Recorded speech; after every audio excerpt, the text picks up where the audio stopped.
जय हिंद, वंदे मातरम सभी साथियों को। ये वीडियो स्पेशली उन बंदों के लिए है जिन्होंने ट्वेल्थ फिजिक्स, केमिस्ट्री, बायोलॉजी या फिजिक्स, केमिस्ट्री, मैथ के साथ की है। मैं कह रहा हूं पीसीएम या पीसीबी करने वाले विद्यार्थियों के लिए एक बेस्ट है। सबको पता नहीं होगा कि पैरामेडिकल कोर्स क्या होता है, लेकिन आज हम पूरी जानकारी के साथ में देखेंगे। अगर आपकी आयु 17 वर्ष है और अगर आपने पीसीएम या पीसीबी से ट्वेल्थ पास की है या 2 साल पहले भी अगर आपने ट्वेल्थ पास की है तो आप इसमें अपना फॉर्म अप्लाई कर सकते हो। ट्वेल्थ के परसेंटेजों के आधार पर इसकी कट ऑफ रहेगी। कुछ गवर्नमेंट कॉलेज भी और कुछ प्राइवेट कॉलेज यहां से आपको अलॉट होगी। मात्र 2 साल का कोर्स है। स्कॉलरशिप भी मिल जाएगी। जो ओबीसी बीपीएल कैटेगरी में आता है या जिसके पास श्रमिक कार्ड है उसको एक बीएड की तरह, ज्यादा इसकी फीस भी नहीं है। 10,000 रुपए आपको काउंसलिंग के समय जमा करवाने हैं और 25,000 रुपए बाद में, मतलब टोटल 35,000 रुपए का खर्चा है। 1500 से लेकर 2,000 रुपए के बीच में आपको फॉर्म की फीस देनी पड़ेगी। तो इसमें देखो, मैं कंफर्म आपको नोटिफिकेशन के साथ में महत्वपूर्ण सूचना दे देता हूं, क्योंकि अपना काम है नोटिफिकेशन देना। और फटाफट देखिएगा, इसके फॉर्म है, लास्ट तिथि चल रही है। कई बंदों को नहीं पता होता ट्वेल्थ पास करने के बाद क्या करूं।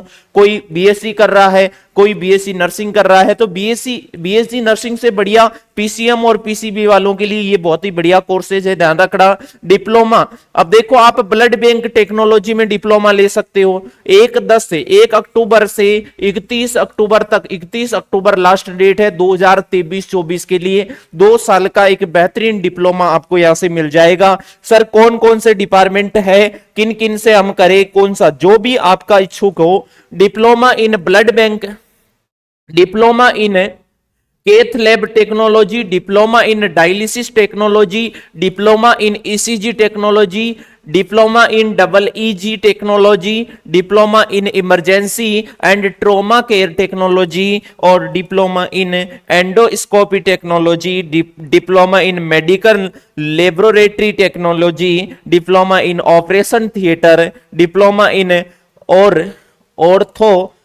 ऑर्थोमिक टेक्नोलॉजी, डिप्लोमा इन ऑर्थोपेडिक और डिप्लोमा इन रेडिएशन टेक्नोलॉजी। इन सभी में आप अपना फॉर्म अप्लाई कर सकते हो। इनसे आप अपना डिप्लोमा प्राप्त कर सकते हो। शर्तें क्या है देखो, शैक्षणिक अहर्ता, ट्वेल्थ पास होना चाहिए, वो भी रसायन विज्ञान या केमिस्ट्री, भौतिक विज्ञान, फिजिक्स, जीव विज्ञान या गणित के साथ में, गणित वाला भी। अंग्रेजी विषय भी होना अनिवार्य है, तो अंग्रेजी विषय तो अपने राजस्थान में कंपलसरी सब्जेक्ट होता ही है। उसके अलावा मैं देखो कुछ बातें आपको यहां से बता देता हूं।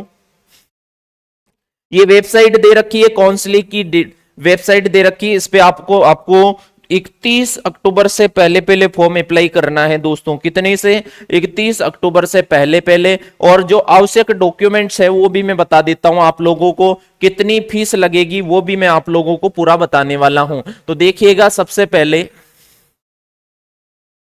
पहले देखिएगा, हम बात करते हैं कि फोरम में आपको कौन कौन से, देखो आयु की बात कर लेते हैं। सबसे पहले ये 45%, ये तो कंपलसरी है ही, इसमें थोड़ा सा ध्यान रखना। परसेंटेज वाला भी 45% होना जरूरी है आप लोगों के लिए। देखो क्या है कि 10वीं कक्षा उत्तीर्ण करने के पश्चात आईटीआई तथा पॉलिटेक्निक प्रशिक्षण प्राप्त करने को न्यूनतम शैक्षणिक अर्हता 10+2 उच्च माध्यमिक के समकक्ष मानते हुए आवेदन किया जाता है। ऐसे अभ्यर्थी को पैरा मेडिकल पाठ्यक्रम में प्रशिक्षण हेतु शैक्षणिक योग्यता चारित देते हुए अयोग्य माना जाएगा। मतलब अगर आपने 10th की और उसके बाद में आप आईटीआई कर रहे हो 2 साल का, तो वहां पर आपको एलिजिबल नहीं माना जाएगा। अनारक्षित वर्ग, आर्थिक कमजोर वर्ग के अभ्यर्थियों के लिए अहंता उच्च माध्यमिक परीक्षा में न्यूनतम 45% होना चाहिए 12th में। और अन्य पिछड़ा वर्ग, अति पिछड़ा वर्ग, अनुसूचित जाति, जनजाति, शहरिया, इनके लिए 40% होना जरूरी है। 10+2 माध्यमिक की परीक्षा 2022-23 तक उत्तीर्ण होना। ये नहीं कि अब कुछ बंदे सोच रहे हैं कि इस बार 23-24 वाला जो 70 है हम कर ले क्या, नहीं। जिसका 2022-23 में, यानी 2022 में आपने 12th का फॉर्म डाला था और 2023 में आपकी परीक्षा हुई, वो उससे पहले के बंदे। अब इसमें देखो आयु का मुख्य ध्यान रखना है आप लोगों को। आयु एक यहां पर महत्वपूर्ण और इंपॉर्टेंट बात है। आयु देखो आपकी होनी चाहिए 17 वर्ष होनी चाहिए। 17 अभ्यर्थी की न्यूनतम आयु 17 वर्ष, अभ्यर्थी ने 31 दिसंबर 2023 तक, कब से गणना होगी? 31 दिसंबर 2023 से गणना होगी। 17 वर्ष होने चाहिए, अधिकतम आयु की कोई भी सीमा नहीं है, आप कर सकते हो। बहुत ही बेहतरीन कोर्स है, ध्यान रखना। देखो उसके बाद क्या प्रक्रिया रहेगी, सीटों की संख्या कितनी रहेगी? तो देखो ऑनलाइन आवेदन पत्र स्वीकार करने के पश्चात राजस्थान पैरा मेडिकल काउंसिल से मान्यता प्राप्त निजी एवं राजकीय महाविद्यालय संस्थानों की सूची, उनमें प्रवेश हेतु निर्धारित सीटों की संख्या पाठ्यक्रम अनुसार विकल्प पत्र भरने के समय ऑनलाइन पोर्टल विभाग की वेबसाइट पर उपलब्ध रहेगी। मतलब कौन कौन सी आप कॉलेज भरना चाहते हो अपने आसपास की, वो भी यहां से भर सकते हो। इसके बाद में देखो बात करते हैं काउंसलिंग प्रक्रिया प्रारंभ। काउंसलिंग प्रक्रिया प्रारंभ होने के पश्चात वर्तमान शिक्षण संस्थान के किसी भी महाविद्यालय को अनुमत सीटों में वृद्धि या कमी देखने को मिल सकती है। वृद्धि अथवा नवीन महाविद्यालय को काउंसलिंग प्रक्रिया में सम्मिलित करने की अनुमति नहीं दी जाएगी, ये हमारे काम का नहीं है। आरक्षण के अनुसार अब देखो, अब ये मत सोचना कि पैरामेडिकल तो पूरा अंग्रेजी मीडियम, नहीं, हिंदी और अंग्रेजी सभी पाठ्यक्रम प्रशिक्षण की अवधि 2 साल की रहेगी। सभी पैरामेडिकल महाविद्यालय संस्थानों में पैरामेडिकल पाठ्यक्रम प्रशिक्षण का माध्यम हिंदी और अंग्रेजी होगा। परीक्षा प्रश्न पत्र हिंदी या अंग्रेजी भाषा में होगा, जिसका आप जवाब इंग्लिश मीडियम में भी दे सकते हो और हिंदी मीडियम में भी दे सकते हो। ठीक है, अब देख लो प्रशिक्षण का शुल्क। ट्यूशन फीस टोटल 35,000 रुपए है, 5,000 रुपए अलग कोई क्वेश्चन मनी है आपकी सावधानी के लिए, और यूनिफॉर्म फीस है 1,500 रुपए, ये आपसे महाविद्यालय लेगा। अब 10,000 तो कब लेगा? 25,000 तो बाद में जमा करवाने हैं, और 10,000 जब काउंसलिंग होगी वापिस फॉर्म भरने के बाद, उस समय आप लोगों को जमा करवा देना है। ये पैसा ध्यान रखना, एक बार जमा करवाने के बाद वापिस नहीं मिलता है, किसी में भी नहीं मिलता है। बात आगे करते हैं। फॉर्म भरते समय वेबसाइट देखो, वेबसाइट दे रखी है, इसका चाहिए तो आप पीडीएफ का, ये देखो Rajasthan para medical counselling organisation पर फॉर्म भरना है। और यहां से ध्यान रखना 1,500 रुपए तो आपके ओबीसी, एमबीसी, ईडब्ल्यूएस, यूआर के लिए लगेंगे, और शेष अन्य वर्ग के लिए 1,000 रुपए आपको देने पड़ेंगे। एक बार देने के बाद वापस नहीं ले सकते, ये भी थोड़ा सा आपको ध्यान रखना है। देखो इसके पश्चात काउंसलिंग प्रक्रिया में सम्मिलित होने के इच्छुक अभ्यर्थियों द्वारा अग्रिम प्रशिक्षण शुल्क 10,000 रुपए ऑनलाइन जमा करवाई जाएगी। उपरांत महाविद्यालय के समूचे विकल्प का चुनाव, यानी आप 10,000 रुपए जमा कराओगे, उसके बाद ही आगे की प्रोसेस होगी, ध्यान रखना।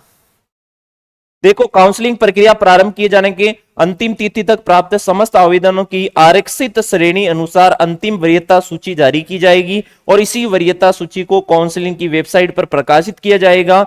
अभ्यर्थियों की आपत्तियां आमंत्रित की जाएगी। काउंसिल द्वारा प्राप्त आपत्तियों का निस्तारण कर श्रेणीवार अंतिम वरीयता सूची प्रकाशित की जाएगी। मतलब आपकी योग्यता के अनुसार 12th के परसेंटेजों पर आपकी एक नई लिस्ट होगी, और अगर उस लिस्ट में आपका नाम आ जाता है तो आपको आगे ये काम करना है, 10,000 रुपए भरकर अपने कॉलेज का चयन करवाना है, कौन सी कॉलेज में आप लेना चाहते हो। ठीक है, बहुत ही गजब का है भाई, बहुत ही गजब का। अगर सर काउंसलिंग में अगर हमारा नंबर नहीं आया, हमने जो कॉलेज भरा, तो आपका पैसा रिटर्न हो जाएगा वापिस, 100% पैसा वापिस रिटर्न हो जाएगा। ठीक है, 3-3, 4-4 राउंड इसके होने वाले हैं। ठीक है, 3-3, 4-4 राउंड इसमें होने वाले हैं। बाकी तो देखो प्रोसेस इन्होंने बता ही रखा है। अब थोड़ा सा डॉक्यूमेंट देखो, उपस्थिति के समय डॉक्यूमेंट क्या क्या ले जाना है।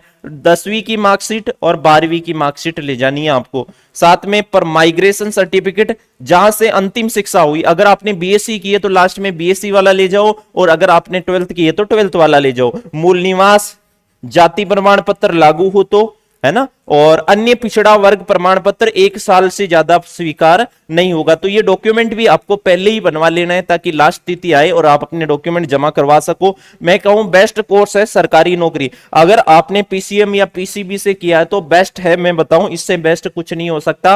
अन्य पिछड़ा वर्ग का जो ये नॉन क्रिमिनल ये जो समयावधि है, ये शपथ पत्र आपको तैयार रखना है पहले से। अब देखो इसमें सारी बातें दे दी। अब देखो, अब जानकारी इसमें कंप्लीट दे दी कि कब से कब क्या होना है, सारी बातें कह दी। ऑनलाइन कब होगा, क्या होगा, तो देखो 1/10 से फॉर्म भरे जा रहे हैं, 31/10 मतलब 3-4 दिन तुम्हारे सामने और बचे हुए हैं फॉर्म भरने के लिए। उसके बाद में अस्थायी वरीयता सूची जारी हो जाएगी, 3 नवंबर को एक सूची जारी हो जाएगी जो अस्थायी रहेगी। उसके बाद आप अपनी आपत्ति भी कर सकते हो। ऑनलाइन आवेदन के उपरांत जारी वरीयता सूची के संबंध में आपत्तियां प्रस्तुत करने की तिथि रहेगी 4 नवंबर से लेकर 9 नवंबर तक आप अपनी आपत्तियां प्रस्तुत कर सकते हो सरकार के समक्ष। ठीक है, थोड़ा सा आपको इसमें कम दिख रहा होगा, मैं इसको और बड़ा करने की कोशिश करता हूं। ये लो, उसके बाद में देखिएगा ये हुई अंतिम वरीयता सूची जारी। लास्ट जो सूची है वो 20 नवंबर को जारी हो जाएगी, दीपावली के बाद, जस्ट ध्यान रखना। उसके बाद में प्रथम ऑनलाइन काउंसलिंग कब होगी, देखो 10,000 रुपए रेडी रखने हैं 20 तारीख के बाद। अगर आपका नाम आ रखा है लिस्ट में तो 23 नवंबर से लेकर 28 नवंबर तक पहली काउंसलिंग होगी। 23 नवंबर से 28 नवंबर 5 दिन तक आपको 10,000 रुपए पे करना है अगर आपका अंतिम वरीयता सूची में नाम है तो। उसके बाद में कहा प्रथम काउंसलिंग है तो आवंटन पत्र यानी आपको कॉलेज कब मिलेगी, ये तो फॉर्म भरोगे आप 28 तक तो, और 1 दिसंबर को ही आपको कॉलेज मिल जाएगी। 1 दिसंबर को आपको कॉलेज मिल जानी है। महाविद्यालय में आपकी उपस्थिति होनी चाहिए 1 दिसंबर से लेकर 7 दिसंबर तक। 1 दिसंबर को तो हुआ जारी, आवंटन हुआ तुम्हें कॉलेज, और 1 से लेकर 7 तक तुम्हें पहुंचना, मतलब पहले से सब कुछ इसमें फिक्स है। अपूर्ड मूवमेंट, देखो प्रथम काउंसलिंग के बाद अपूर्ड मूवमेंट, यानी अपूर्ड मूवमेंट क्या होता है, जैसे आपने कॉलेज भर ली अपने आसपास की, जैसे आपने महाराजा कॉलेज भरी, लेकिन आपको महाराजा कॉलेज चाहिए, लेकिन आपने क्या की उसको सेकंड या थर्ड स्थान दिया, इस कारण से महाराजा कॉलेज आपको नहीं मिली और आप चाहते हैं कि नहीं भाई मुझे वापस महाराजा कॉलेज ही मिले, तो उसके लिए हम क्या करें, अपूर्ड मूवमेंट मतलब कॉलेज चेंज करने का ऑप्शन मिलता है 10 तारीख से। 11 दिसंबर से लेकर 13 दिसंबर तक होगा, और आवंटन पत्र हो जाएगा 15 दिसंबर को वापिस, और महाविद्यालय में 15 दिसंबर से लेकर 19, यानी अगर आप अपूर्ड का लगाते हो तो उसके बाद में आपको दूसरा कॉलेज भी मिल सकता है। द्वितीय काउंसलिंग होगी। द्वितीय काउंसलिंग की तिथियां मैं आप लोगों को बता देता हूं कि सेकंड काउंसलिंग कब से होनी है। सेकंड काउंसलिंग होनी है 31 से। जिन्होंने पूर्व में राशि जमा नहीं करवाई, ये ध्यान रखना, ये सेकंड द्वितीय काउंसलिंग हेतु विकल्प पत्र प्रस्तुत, अग्रिम शुल्क राशि रुपए जमा कराने की तिथि जिन्होंने पूर्व में जमा नहीं करवाई है, यानी कुछ ऐसे बंदे भी रह जाते हैं जिन्होंने पैसा जमा नहीं करवाया, अब दूसरी बार जैसे ही उन्होंने पता चला कि भाई फॉर्म वापस खुले हैं तो वो 21 दिसंबर से लेकर 25 दिसंबर, मतलब कोई बंदा अगर चूक जाता है तो फिर भी मौका है 31 दिसंबर से लेकर 25 दिसंबर। द्वितीय काउंसलिंग है तो आवंटन हो जाएगा 29 दिसंबर, और उसके बाद महाविद्यालय में जाने की 29 दिसंबर से 6 जनवरी 2024 नया साल से शुरुआत कर दो, 2025 में डिप्लोमा क्लियर हो जाएगा।